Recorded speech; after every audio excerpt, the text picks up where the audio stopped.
नमस्कार मित्रांनो, आजचा आपला टॉपिक आहे डीमल्टिप्लेक्सर। याच्या आधीच्या व्हिडिओमध्ये आपण मल्टिप्लेक्सर बघितलेला आहे। मल्टिप्लेक्सर आणि डीमल्टिप्लेक्सर हे दोघंही कॉम्बिनेशनल लॉजिक सर्किट आहे। कॉम्बिनेशनल लॉजिक सर्किट म्हणजे ज्या सर्किटचं आउटपुट हे प्रेझेंट इनपुट्सवर डिपेंड करतात त्यांना आपण कॉम्बिनेशनल लॉजिक सर्किट म्हणतो। मल्टिप्लेक्सर ज्याला मेनी इनपुट्स असतात आणि वन आउटपुट असतो तो म्हणजे मल्टिप्लेक्सर।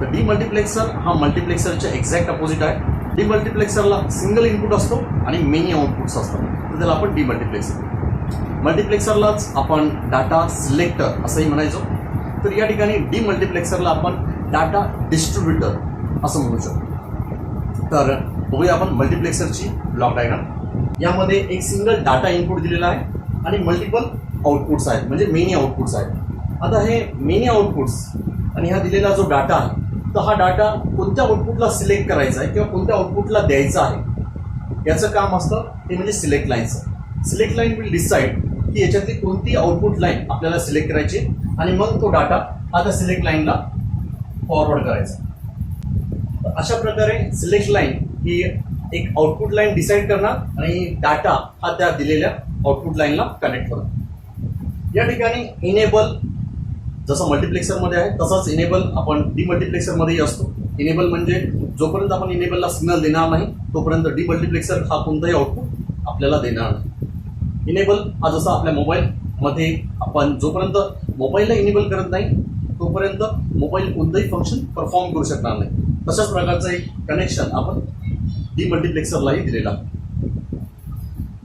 आपण मल्टिप्लेक्सर समजून घेत असताना जी डायग्राम बघितलेली आहे तर ती आता आपल्याला व्यवस्थित समजेल। या ठिकाणी मल्टिप्लेक्सर आणि डीमल्टिप्लेक्सर समजून सांगण्यासाठी आपण कन्सिडर केलेलं आहे। या साईडला माझे काही इनपुट्स आहेत जसे की S0, S1, S2 आणि S3, आणि हे माझे काही आउटपुट्स असणार आहेत जे की D0, D1, D2 आणि D3। यालाच आपण म्हटलेलं आहे हा सोर्स आहे माझा आणि हे डेस्टिनेशन। मला या सोर्सवरून हे इनपुट्स, सोर्सवरून मला हा डाटा डेस्टिनेशन पर्यंत पोहोचवायचा आहे, तर त्या दोघांना कनेक्ट करण्यासाठी एक सिंगल लाईन कनेक्ट केलेली आहे। जसं की याच्यासाठी आपण उदाहरण बघितलं होतं, दोन रेल्वे स्टेशन, म्हणजे एक रेल्वे स्टेशन आहे त्याच्यावर 4 प्लॅटफॉर्म आहेत, हा दुसरा रेल्वे स्टेशन आहे ज्याच्यावर दुसरे 4 प्लॅटफॉर्म्स आहेत, आणि या दोन्ही स्टेशनला आपण एका सिंगल रेल्वे पटरीने कनेक्ट केलेला आहे। या रेल्वे पटरीवरून निघणारी ट्रेन ही या पटरीवरून होऊन या प्लॅटफॉर्मवर जाते, म्हणजे डेस्टिनेशन प्लॅटफॉर्मवर पोहोचते। तर त्यालाच आपण मल्टिप्लेक्सिंग किंवा डीमल्टिप्लेक्सर अशा पद्धतीने समजून घेऊ शकतो। तर या ठिकाणी कोणत्या प्लॅटफॉर्मवरची ट्रेन जाणार आहे आणि कोणत्या प्लॅटफॉर्मपर्यंत जाणार आहे याच्यासाठी सगळ्यात महत्त्वाचा रोल असतो तो म्हणजे सिलेक्ट लाईनचा। सिलेक्ट लाईन डिसाईड करणार की कोणत्या प्लॅटफॉर्मवरती निघणार आहे आणि ती कोणत्या प्लॅटफॉर्मवर पोहोचेल, पण ॲट अ टाइम फक्त कोणताही एकच त्या पटरीला ॲक्सेस करू शकतो। तर अशा पद्धतीने आपण मल्टिप्लेक्सर आणि डीमल्टिप्लेक्सर समजून घेतो। नॉर्मली इलेक्ट्रॉनिक्समध्ये अशा भरपूर ठिकाणी आपल्याला मल्टिपल डाटा हा ट्रान्समिट करावा लागतो, पण मल्टिपल डाटा असूनही आपल्याला multiple data at a time transmit करायचा नाही, तर सायमल्टेनियसली किंवा एकानंतर एक डाटा हा ट्रान्समिट करायचा असतो। आणि त्या ठिकाणी आपण नंबर ऑफ वायर्स रिड्यूस करण्यासाठी मल्टिप्लेक्सर आणि डीमल्टिप्लेक्सर या सर्किटचा वापर करतो। याचे ॲडव्हान्टेजेस काय आहेत? याचे ॲडव्हान्टेजेस आहेत की reduce the number of wires, याच्याने वायर्स रिड्यूस करता येतात। रिड्यूस द सर्किट कॉम्प्लेक्सिटी, सर्किटची कॉम्प्लेक्सिटी रिड्यूस करता येते। सिम्प्लिफाय द लॉजिक डिझाईन, याच्याने जे सर्किट तयार होतं ते सिम्प्लिफाईड असतं। Next, it does not require K map for simplification, याच्या डिझायनिंगच्या सिम्प्लिफिकेशनसाठी आपल्याला केमॅपची आवश्यकता नसते। हे सर्व त्याचे ॲडव्हान्टेजेस आहेत। तसंच मल्टिप्लेक्सर सारखेच याचे टाईप्स आहेत। मल्टिप्लेक्सरला आपण बघितलंय, मल्टिप्लेक्सर म्हणजे मेनी इनपुट आणि वन आउटपुट, आणि हा आहे वन इनपुट मेनी आउटपुट। याचे टाईप्स आहेत 1:2 डीमल्टिप्लेक्सर। तशाच प्रकारचं आपण मल्टिप्लेक्सरमध्येही बघितलेले आहेत। मक्समध्ये टाईप्स होते 2:1 मक्स, सिमिलरली हा आहे 1:4 डीमक्स। मल्टिप्लेक्सरमध्ये 4:1 मक्स, 1:8 डीमक्स डीमल्टिप्लेक्सरमध्ये आहे। तर असाच आपण 8:1 मक्स हा मल्टिप्लेक्सरमध्ये बघितलेला आहे।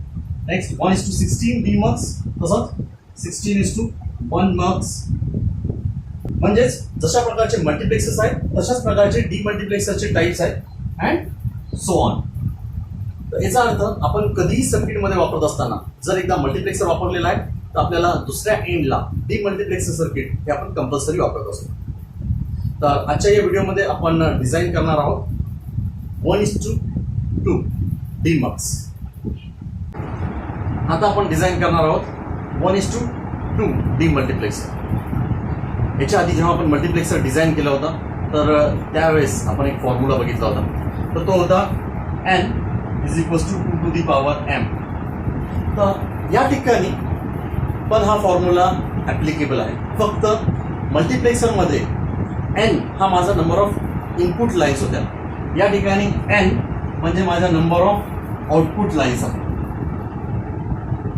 आता डीमल्टिप्लेक्सरसाठी n म्हणजे माझ्या आउटपुट लाईन्स आणि m म्हणजे आपल्या नंबर ऑफ सिलेक्ट लाईन्स.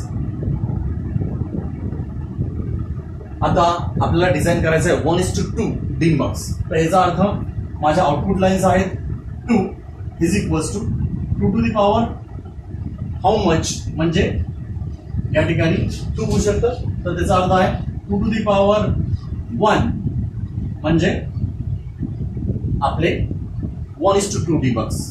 तर या ठिकाणी आपल्याला सिंगल सिलेक्ट लाईन लागणार. तर आपण ब्लॉक डायग्राम ड्रॉ करूया. तर हा माझा 1:2 डीमक्स आहे. त्या ठिकाणी माझी एक सिंगल डाटा लाईन ज्याला आपण डी म्हणूया. त्या ठिकाणी एक इनेबल आहे आणि या दोन माझ्या आउटपुट लाईन्स आहे Y0 आणि Y1 आणि ही एक सिलेक्ट लाईन S0. आपण आता या 1:2 डीमल्टिप्लेक्सरचं वर्किंग ट्रूथ टेबलने समजून घेऊया. त्याच्यासाठी आपण एक ट्रूथ टेबल ड्रॉ करूया. तर या ट्रूथ टेबलमध्ये माझे इनपुट्स आहेत, एक म्हणजे इनेबल, एक आहे डी, एक आहे सिलेक्ट लाईन S0. हे माझे इनपुट्स आहेत आणि आउटपुटला आहे Y0 आणि Y1. आता आपल्याला माहिती आहे, जर मी इनेबल 0 दिला, जर इनेबल सिग्नल दिलेला नाही तर याचा अर्थ माझा आउटपुट येणार नाही. म्हणजे याचा अर्थ जर इनेबल 0 असेल, माझा डी भलेही काही असेल, म्हणजे आपण त्याला डोंट केअर म्हणूया, मे बी 1 असेल किंवा 0 असेल, किंवा सिलेक्ट लाईन पण मे बी 1 असेल किंवा 0 असेल, म्हणजेच डोंट केअर, तरीही आपलं आउटपुट हे नेहमीच 0-0 हा डीमल्टिप्लेक्सर दाखवत असेल. म्हणजे याचा अर्थ जोपर्यंत आपण इनेबलला 1 देणार नाही तोपर्यंत आपलं आउटपुट हे नेहमीच 0-0 दाखवतो. त्याच्यामुळे आपण याच्या नंतरच्या सर्व कंडिशनला इनेबलला 1 इनपुट देणार आहोत. तर ही झाली आपली पहिली कंडिशन. आता नेक्स्ट आपण इनेबलला आता 1 दिला, डी इन आपला 0 आहे, सिलेक्ट लाईन्स 0 आहे, तर या ठिकाणी माझं आउटपुट परत एकदा 0-0 असं दाखवेल. नेक्स्ट जेव्हा माझा इनेबल 1 आहे आणि माझा डाटा 1 आहे, म्हणजे पहिले माझा डाटा 0 होता, आता माझा डाटा 1 आहे, सिलेक्ट लाईन्स S0 ही आता ही सुद्धा 0च आहे, तर या ठिकाणी मला आउटपुट Y0 ला 1 दिसेल आणि Y1 ला 0 दिसेल. नेक्स्ट जर इनेबल 1 आहे, डाटा 0 आहे आणि सिलेक्ट लाईन ही 1 आहे, तर याचा अर्थ आपण आता डाटाला दरवेळेस अल्टरनेट करतो, एकदा 0 एकदा 1. तर नेक्स्ट या ठिकाणी माझा डाटा 0 आहे, सिलेक्ट लाईन 0 आहे, तर आउटपुट हे 0च राहील दोन्ही. नेक्स्ट जर इनेबल 1 असेल, डाटा डी इन हा 1 असेल आणि सिलेक्ट लाईन ही सुद्धा 1 असेल, तर या ठिकाणी आपल्याला आउटपुट हे फक्त Y1 ला 1 दिसेल. तर याचा अर्थ होतो की पहिल्या 2 कंडिशनसाठी या ठिकाणी माझं आउटपुट हे पहिल्या 2 कंडिशनसाठी आपल्याला आउटपुट हे Y0 ला दिसतंय आणि पुढच्या 2 कंडिशनसाठी आउटपुट हे Y1 या आउटपुट टर्मिनलवर दिसतं. म्हणजे हा जो डाटा आहे या ठिकाणी 0 आहे, तर हाही 0 आहे, हा 1 आहे, तर हाही 1 आहे. तर याचा अर्थ आपण हा ट्रूथ टेबल रिड्यूस करून काढू शकतो. तो म्हणजे या ठिकाणी माझे इनपुट असले असते इनेबल, त्याच्यानंतर S0, आउटपुट Y0 आणि Y1. इनेबल जर 0 असेल, select lines don't care, output 0. Next enable 1 असेल, सिलेक्ट लाईन 0 असेल, तर फक्त आपल्याला डी इन डाटा हा Y0 ला मिळेल या ठिकाणी y1 हा 0 असेल. आणि नेक्स्ट कंडिशन जेव्हा इनेबल 1 आहे, सिलेक्ट लाईन S0 पण 1 आहे, त्या ठिकाणी आपल्याला y0 ला आउटपुट 0 आणि y1 ला D in हे आउटपुट मिळेल. म्हणजे यावरून आता आपण आउटपुट एक्सप्रेशन तयार करू शकतो. आपला y0 या आउटपुटसाठी आपल्याला एक्सप्रेशन मिळत आहे ते म्हणजे इनेबल S0 बार आणि D in.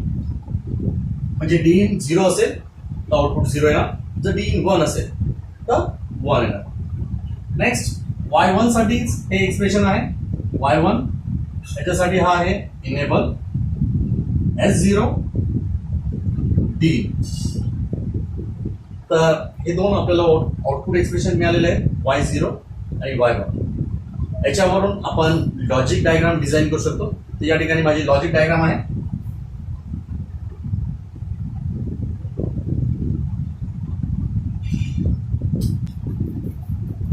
माझे इनपुट्स आहेत इनेबल, एक आहे S0, या ठिकाणी मी एक नॉट गेट लावतो म्हणजे हा S0 बार. त्यासोबतच माझा हा आहे D in. y0 साठी एक्सप्रेशन आहे E S0 bar D in. याचा अर्थ एक अँड गेट ज्याला इनपुट आहे E S0 बार आणि D in. या ठिकाणी आपल्याला आउटपुट मिळाला y0. नेक्स्ट आहे y1 आणि याच्यासाठी आहे E S0 आणि D in. हा मिळाला y1. तर अशा प्रकारे आपण एक 1:2 डीमल्टिप्लेक्सर डिझाईन केलेला. आता आपण डिझाईन करूया 1:4 डीबग्स. आता आपण डिझाईन करणार आहोत 1:4 डीमल्टिप्लेक्सर. तर परत एकदा आपल्या नंबर ऑफ आउटपुट लाईन्स किती आहे, तर या ठिकाणी 4 या माझ्या आउटपुट लाईन्स आहेत. 4 या आउटपुट लाईनसाठी मला किती सिलेक्ट लाईन्स लागतील, तर यासाठी सिंपल फॉर्म्युला तो म्हणजे n is equals to 2 to the power m. या ठिकाणी n आहे 4, तर 2 टू दी पॉवर m म्हणजे याचा अर्थ 2, तर हा बनेल 2 सिलेक्ट लाईन्स आणि 4 आउटपुट लाईन्स. आपण ब्लॉक डायग्राम ड्रॉ करूया. तर ही आहे आपली 1:4 डीमक्स. याला single input line D in, enable आणि माझे 4 आउटपुट लाईन्स ते आहेत y0, y1, y2, y3 आणि 2 सिलेक्ट लाईन्स S0, S1. तर ही झालेली आहे आपली ब्लॉक डायग्राम. आता याच्यासाठी आपण ट्रूथ टेबल ड्रॉ करूया. तर ट्रूथ टेबलसाठी माझे इनपुट्स आहेत, या ठिकाणी इनपुट्स आहेत इनेबल, नेक्स्ट आहे D in, सिलेक्ट लाईन्स आहेत S1, S0, आउटपुट लाईन्स आहेत y0, y1, y2, y3.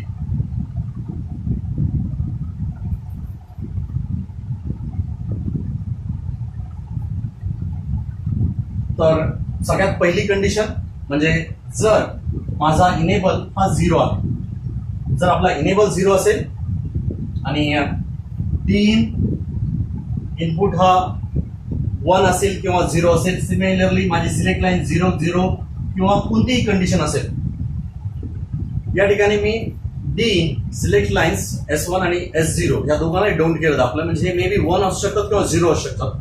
पण जर इनेबल 0 असेल तर माझे सर्व आउटपुट्स या ठिकाणी 0च राहणार आहे. म्हणजे जर माझा इनेबल हा ऍक्टिव्ह नसेल तर माझे सर्व आउटपुट त्या ठिकाणी 0 दाखवेल, भले इनपुट किती चेंजेस असतील तरी. मला याच्या पुढच्या सर्व कंडिशनसाठी इनेबल हा कंपल्सरी 1 ठेवणार. तर या ठिकाणी आपण याला 1 ठेवूया. आता नेक्स्ट कंडिशन, या ठिकाणी सपोज D in या डाटाला आपण डायरेक्टली D in म्हणून रिप्रेझेंट करूया. म्हणजे D in हा माझा मे बी 1 असेल किंवा 0 असेल. तो 1 असेल किंवा 0 असेल तर त्या मोमेंटला माझा आउटपुटवर काय इफेक्ट येतो ते आपण बघणार आहोत. तर या ठिकाणी माझा D in प्रेझेंट आहे. सिमिलरली सिलेक्ट लाईन्स S1 आणि S0 दोन्ही 0 0 आहे, त्या मोमेंट्सला फक्त आणि फक्त Y0 ला माझा DIN हा आउटपुट दिसेल आणि बाकी सर्व कंडिशन्सला म्हणजे Y1 ला 0, Y2 0 आणि Y3 0 असेल. यानंतर नेक्स्ट कंडिशन इनेबल 1 असेल, DIN या ठिकाणी प्रेझेंट असेल. नेक्स्ट कंडिशनला 0 1 म्हणजे माझी सिलेक्ट लाईन S0 हा 1 असेल, S1 हा 0 असेल. त्यावेळेस माझा Y0 हा 0, फक्त Y1 ला माझा आउटपुट DIN हे दिसेल, बाकी Y2 आणि Y3 हे दोघंही 0 असतात. नेक्स्ट कंडिशन इनेबल हा 1 असेल, DIN या ठिकाणी आहे. नेक्स्ट 1 0 ही माझी सिलेक्ट लाईन आहे. त्या मोमेंट्सला Y0 हा 0 असेल, Y1 देखील 0 असेल, फक्त Y2 चं आउटपुट हे मला DIN या ठिकाणी मिळेल, बाकी Y3 देखील आपल्याला 0 असेल. आता नेक्स्ट कंडिशन, सपोज इनेबल हा 1 आहे, DIN या ठिकाणी प्रेझेंट आहे, सिलेक्ट लाईन 1 1 आहे, तर या ठिकाणी Y0 0, Y1 0, Y2 0 आणि Y3 ला फक्त आपल्याला DIN मिळेल. सिलेक्ट लाईन नुसार माझा आउटपुट हे या ठिकाणी चेंज होतं. तर याच्यासाठी आपण एक्सप्रेशन लिहू शकतो आणि या एक्सप्रेशन वरून आपण लॉजिक डायग्राम ड्रॉ करू शकतो. तर या ठिकाणी माझं एक्सप्रेशन आहे Y0 साठी एक्सप्रेशन आहे E DIN S0 S1 बार S0 बार. Y1 साठी एक्सप्रेशन आहे E DIN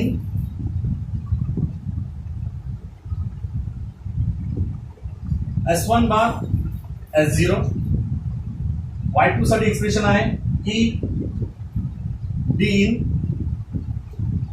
S1 S0 बार आणि Y3 साठी आउटपुट एक्सप्रेशन आहे E DIN S1 S0. आणि याच्यावरून आपण लॉजिक डायग्राम ड्रॉ करू शकतो. लॉजिक डायग्राम साठी माझे इनपुट्स आहेत इनेबल DIN S1 S0. तर या ठिकाणी आपली ही आहे इनेबल. नेक्स्ट हे आहे आपला डाटा लाईन. नेक्स्ट हे आहेत आपल्या सिलेक्ट लाईन S0 S1 आणि S0. त्यासोबतच या ठिकाणी आपण इथे एक नॉट गेट कनेक्ट करूया, म्हणजे हा S1 बार आणि हा आहे नॉट गेट S0 बार. तर या ठिकाणी माझ्या आउटपुट Y0 साठी मी एक अँड गेट ड्रॉ केला, ज्याला इनपुट्स आहेत इनेबल, त्यासोबतच माझी डाटा लाईन. या ठिकाणी डाटा लाईन. नेक्स्ट S1 बार आणि S0 बार. तर हा आहे S1 बार, हा आहे S0 बार. या ठिकाणी आपल्याला आउटपुट आहे Y0. नेक्स्ट Y1 साठी enable data DIN. Next S1 बार आणि S0. तर या ठिकाणी आपल्याला Y1 आउटपुट आहे. नेक्स्ट Y2 साठी परत एक and gate Y2 enable. Next याला DIN म्हणजे डाटा इनपुट. नेक्स्ट S1 आणि S0 बार. आणि लास्ट अँड गेट Y3 साठी इनपुट आहेत इनेबल डाटा S1 आणि S0. तर या ठिकाणी आपल्याला मिळालेलं आहे आउटपुट Y. तर अशा पद्धतीने आपण 1:4 डीमल्टिप्लेक्सर डिझाईन केलेला आहे. थँक्यू.